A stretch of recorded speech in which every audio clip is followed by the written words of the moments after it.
నమస్తే. Welcome to hit TV. నేను శ్వేత. ఈరోజు మనతో పాటు ప్రముఖ సీనియర్ జర్నలిస్ట్ ప్రియా చౌదరి గారు ఉన్నారు. నమస్తే మేడం. నమస్తే. మేడం, ఏదైనా కాంట్రోవర్షియల్ ఉన్నప్పుడే మేము మీ దగ్గరికి రావడం జరుగుతుంది. ఎందుకంటే ఆ కాంట్రోవర్షియల్‌ని కూడా చాలా స్మూత్‌గా డీల్ చేయడం మీ పద్ధతిలో ఉంటుంది. అయ్యో! ఫైనల్లీ సో, ఈ మధ్య కాలంలో గత 3 రోజులుగా జరుగుతున్న ఒక వివాదం గురించి మీ దగ్గర మాట్లాడడానికి వచ్చాము. ఏంటి మేడం, ఆడవాళ్ళు బట్టలు బికాజ్ మిమ్మల్ని చూసినప్పుడు ఒక నిండుగా మీరు ఎప్పుడు మాకు కనబడుతూ ఉంటారు. ఇన్ని సంవత్సరాల నుంచి ఈ ఫీల్డ్‌లో ఉన్నప్పటికీ కూడా చాలా మంది మీ కట్టుబొట్టుకి ఫ్యాన్స్, ఇంక్లూడింగ్ మీ.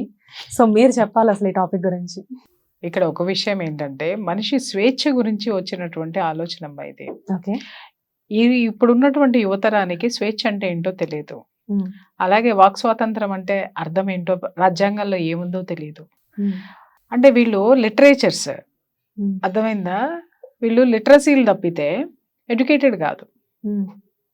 సో దాంతో వచ్చినటువంటి తిప్పలు అనమాట ఇవన్నీ. ఎవరో ఒకళ్ళు ఏదో ఒక పదం మాట్లాడతారు, ఇక దాన్ని పట్టుకుని అదే కరెక్ట్, అంటే నాకేది యాప్ట్ అవుతుందో, నాకేది వర్తిస్తుందో దాన్ని తీసుకొని మాట్లాడడం, అంటే కానీ దాని లోతుల్లోకి వెళ్ళడం కానీ, వినేవాళ్ళు కూడా ఇది కాదు అని చెప్పేవాళ్ళు ఎవరు లేరు, ఇది తప్పు అని చెప్పేవాళ్ళు ఎవరు లేరు. ఇంకొకటి, తప్పు అని మాట్లాడే వాళ్ళు ఉన్నా కూడా వినేటటువంటి వాళ్ళు లేరు.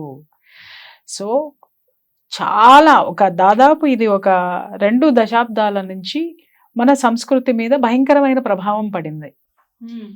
సో జనము ఇంట్లో నుంచి బయటకు వచ్చారు,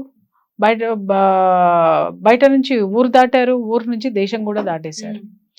ఇవన్నీ దాటారు, బాగానే ఉంది. కాకపోతే ఏం వీళ్ళు నేర్చుకుంటున్నారు అనేటటువంటిది వీళ్ళు మర్చిపోతున్నారు. కాబట్టి వీళ్ళకి ఒక లక్ష్యం లేదు, అసలు వీళ్ళు ఏం సాధించాలి అనేటటువంటి అవగాహన లేదు. ఇప్పుడు యూట్యూబ్ బాగుంది, యూట్యూబర్స్ మంచి పేరు తెచ్చుకుంటున్నారు, ఏదైనా సరే చేసేసేయి, అసలు వాళ్ళు సమాజానికి ఉపయోగపడతారా, లేకపోతే వీళ్ళ ప్రభావం సమాజం మీద ఎంత ఉంది, ఇవన్నీ పక్కన పెట్టేసి నువ్వు ఎవరైనా తిట్టి వీడియోలు చేయి, బట్టలోడ తీసుకొని వీడియోలు చేయి, లేకపోతే ఇంకే నువ్వు ఒక 10 లక్షల మంది నీకు వ్యూయర్షిప్ వచ్చేసింది అనగానే ఇమ్మీడియట్గా మీడియా మొత్తం వెళ్ళి వాళ్ళని కూర్చోబెట్టి ఇంటర్వ్యూలు చేస్తుంది. సో ఇక్కడ ఏంటంటే అసలు కట్టుబొట్టు ఎందుకుంది? కట్టుబొట్టు ఎప్పుడూ కూడా, సంప్రదాయాలు ఎప్పుడూ కూడా ఆ దేశానికి సంబంధించినటువంటి ఆ సంస్కృతి మీద ఆధారపడి ఉంటాయి. ఇది ఎవరు మర్చిపోయారు. తుడిచేసింది ఎవరు? మన ఎడ్యుకేషనల్ సిస్టమ్. మాట్లాడాలని స్వేచ్ఛనిచ్చింది ఎవరు? ఎవరో పన్నినటువంటి కుట్రలో ఈ రోజు మనం అందరం పావులం అయ్యాం. మన ఆడపిల్లలందరూ ఈ విధమైనటువంటి భాష, ఈ విధమైనటువంటి భాష్యము, ఈ విధమైనటువంటి వీటిల్లోకి నెట్టబడ్డారు. అలాగే మగపిల్లలు కూడా మర్యాద ఇవ్వాలి, ఆడవాళ్ళని గౌరవించాలి అనేటటువంటి పదం డిక్షనరీలో నుంచి తుడిపేశారు. వాళ్ళ డిక్షనరీలో నుంచి ఎవరు తుడిపారు అంటే వాళ్ళ పెద్దలు, ఎడ్యుకేషనల్ సిస్టమ్. సో ఇవి మాట్లాడుకోవాలంటే ముందు, అరే నువ్వు ఏ దేశంలో ఉన్నావు, నీ దేశ సంస్కృతే నువ్వు నీ దేశ సంస్కృతికి ప్రతీక, అది మర్చిపోయి మనం మాట్లాడుతున్నావు. నువ్వెవడవి? నా ఇష్టం వచ్చినట్టు నేను వేసుకుంటానని ఆడపిల్లలు మాట్లాడుతుంటే, నువ్వు ఇష్టం వచ్చినట్టు వేసుకుంటే నేనేమైనా చేస్తానని మగపిల్లల ధోరణి అనేటటువంటిది ఉంది. దేశము, ధర్మము, సంస్కృతి, ఈ 3 ఎప్పుడైతే నేర్చుకుంటాడో మనిషి, అప్పుడు ఇలాంటి వివాదాలకి ఇలాంటివి తలెత్తవు. దీని గురించి ఎవరు మాట్లాడుతున్నారు? అసలు హక్కుల గురించి మాట్లాడుతున్నారు. మరి బాధ్యతలేవి? నీ దేశం పట్ల నీకే బాధ్యత ఉంది, నీ సంస్కృతి పట్ల నీకే బాధ్యత ఉంది, నీ సంస్కారం పట్ల నీకే బాధ్యత, ఏ గౌరవం ఉంది? లేదు. సమాజం అంటే గౌరవం లేదు, నీ సంస్కృతి పట్ల నీకు గౌరవం లేదు, నీ దేశభక్తి, నీ ధర్మం పట్ల చిత్తశుద్ధి లేదు, నీకు మాట్లాడే హక్కు ఎక్కడుంది? కరెక్ట్. నిజంగా కదా మేడం, హక్కుల గురించి మాట్లాడుతున్నారు కానీ సంస్కృతి గురించి మాట్లాడే వాళ్ళు బాధ్యతలు. ఆ బాధ్యతల్లోనే ఈ సంస్కృతి అనేటటువంటిది వస్తుంది. నువ్వు బాధ్యతగా ఫీల్ అయ్యావంటే నీ సంస్కృతి నిన్ను అంటి పెట్టుకుని ఉండబట్టే నీకు బాధ్యతగా ఫీల్ అవుతావు. మేడం, చెప్పే మాట విధానంలో కూడా మార్పు ఉండాలి. ఎలా అంటే ఏదైనా మనం ఒక మంచి చెప్తున్నాము అంటే దాన్ని కన్వే చేసేటప్పుడు అది స్మూత్ గా చెప్తే అది చాలా బాగుంటుంది. ఆ చెప్పే విధానంలో 2-3 బూతులు వాడేసేసి ఏదో మనకి అందరి మీద హక్కు అధికారాలు ఉన్నాయని చెప్పేసాం అనుకోండి, వినేవాళ్ళకి కూడా అది పెద్ద కాంట్రవర్షియల్ అవుతుంది. ఇక్కడ శివాజీ గారు చేసిన మిస్టేక్ అదే. ఆయన చెప్పిన విధానం మంచి విధానమే, కానీ చెప్పిన మాట మంచిదే, కానీ చెప్పే విధానం మాత్రం కరెక్ట్గా లేదు అని చెప్పేసి చాలా మంది ఆడవాళ్ళు మాట్లాడుతూ ఉన్నారు. మీరు విన్నారు, మీరు చూశారు, సో మీ దృష్టికి కూడా వచ్చిందని తెలుసు నాకు. దీన్ని అసలు మీరు ఎలా?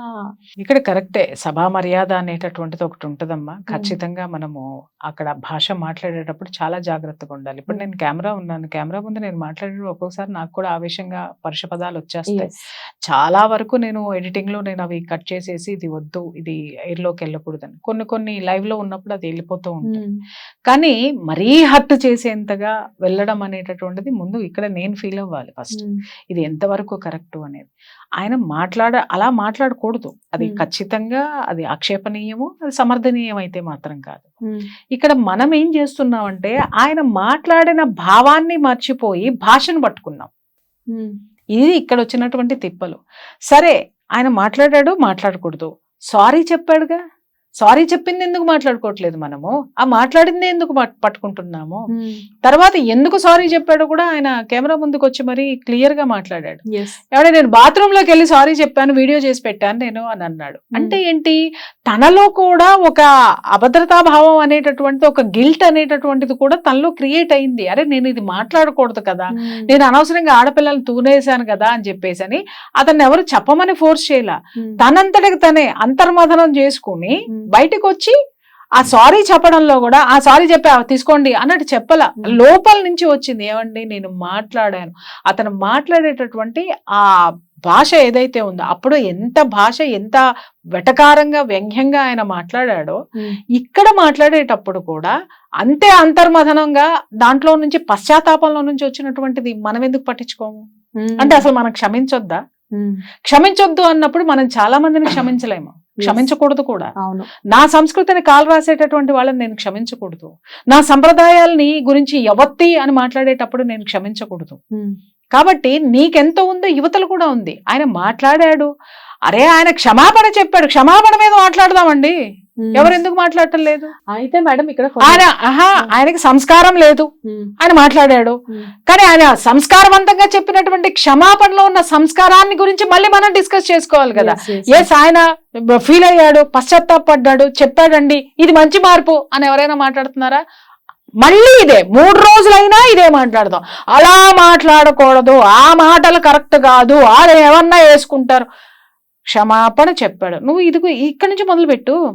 క్షమాపణ చెప్పిన తర్వాత కూడా నో నువ్వు అక్కడ ఏం మాట్లాడావో అదే నువ్వు అసలు రూపం అని నువ్వు ఇంకా రెచ్చగొడుతుంటే ఏం మాట్లాడతారు? అవును, నువ్వు క్షమాపణ తీసుకోనప్పుడు అసలు నీకు సమాజం ఎందుకు సమాధానం చెప్పాలి?